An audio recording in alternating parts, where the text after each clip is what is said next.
आमचे प्रतिनिधी मनश्री पाठक आपल्यासोबत आहेत। मनश्री, दिल्लीमध्ये खरं तर सध्या अनेक घडामोडी घडतायत। शरद पवार आणि सुप्रिया सुळे यांनी पंतप्रधान नरेंद्र मोदींची भेट घेतली। अधिकृतपणे कारण समजू शकलं नाहीये, मात्र या आंदोलनाचंच हे कारण असू शकते भेटीमागचं।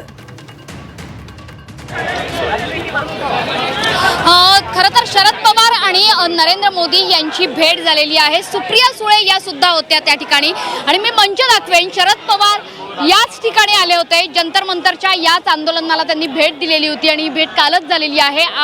काल उद्धव ठाकरे सुद्धा रात्री आलेले होते आणि आज मनोज जरांगे हे या ठिकाणी येत आहेत। महाराष्ट्रातले अनेक नेते येत आहेत, महादेव जानकर या ठिकाणी उपस्थित आहेत। मात्र शरद पवारांनी या जंतर मंतर आंदोलनाच्या बाबतीत काही चर्चा केली आहे का हे बघणं सुद्धा महत्त्वाचं आहे। खरं तर गेल्या काही दिवसांपासूनची जी चर्चा आहे ती विलिनीकरणाची जी चर्चा वारंवार सुरू आहे। विलिनीकरण होणार का राष्ट्रवादीचं अशी चर्चा सुरू आहे की राष्ट्रवादी इतर मोठ्या पक्षांमध्ये म्हणजे भाजपसारख्या पक्षांमध्ये विलीन होणार का, अशा अनेक राजकीय चर्चा, असे अनेक खरं तर वेगवेगळ्या पद्धतीच्या चर्चा या सुरू असताना अशा पद्धतीची भेट ती देखील जंतर मंतरवर इतकं मोठं आंदोलन सुरू असताना झालेली भेट ही निश्चितपणे भुवया उंचावणारी आहे।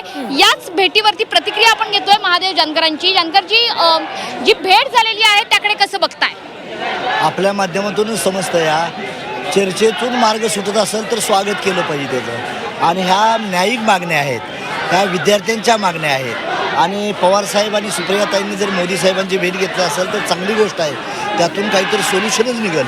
आमच्या त्या विद्यार्थ्यांच्या ज्या डिमांड्स आहेत, काय आहे डिमांड, किंवा त्या एज्युकेशन मिनिस्टरनं रिझाईन दिला पाहिजे आणि ही जी सिस्टम आहे करप्ट झालेली आहे तिला तसं चेंज करण्यासाठी फॉर्मेशन करायला पाहिजे। त्या त्यांच्या मागण्या सोन वांगचुक असतील किंवा दीपक आपले हे असतील, ह्या आणि विद्यार्थ्यांच्या मागण्या आहेत, त्याबद्दल जर सकारात्मक चर्चा झाली असेल तर वेलकम। आजपर्यंत शरद पवारांनी जेव्हा जेव्हा मोठे राजकीय पेच निर्माण होतात तेव्हा शरद पवारांची भूमिका काय याकडे सगळ्या राजकीय वर्तुळाचं लक्ष असतं। यावेळेस सुद्धा ते होतं।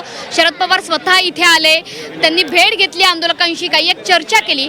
वाटतंय तुम्हाला की शरद पवार यामध्ये मध्यस्थी करतायत किंवा यातून मार्ग काढायला मदत करतायत? शरद पवार संकटमोचक ठरतील का सध्याच्या घडीला? चांगली गोष्ट आहे, आताच म्हणता येणार नाही, परंतु पवारसाहेब जर एक देशाचे आदरणीय नेते आहेत, त्यांनी जर यातून समन्वयाची भारताच्या पंतप्रधान मोदी साहेबांशी चर्चा करून सकारात्मक मार्ग केला तर त्याचं स्वागत आपण विद्यार्थ्यांनी केलं पाहिजे, या मताचा मी आहे। पण आता काही वेळापूर्वी तुम्ही म्हणत होतात की भाजप सोबत जायला तुमचा विरोध असणार आहे इथून पुढे।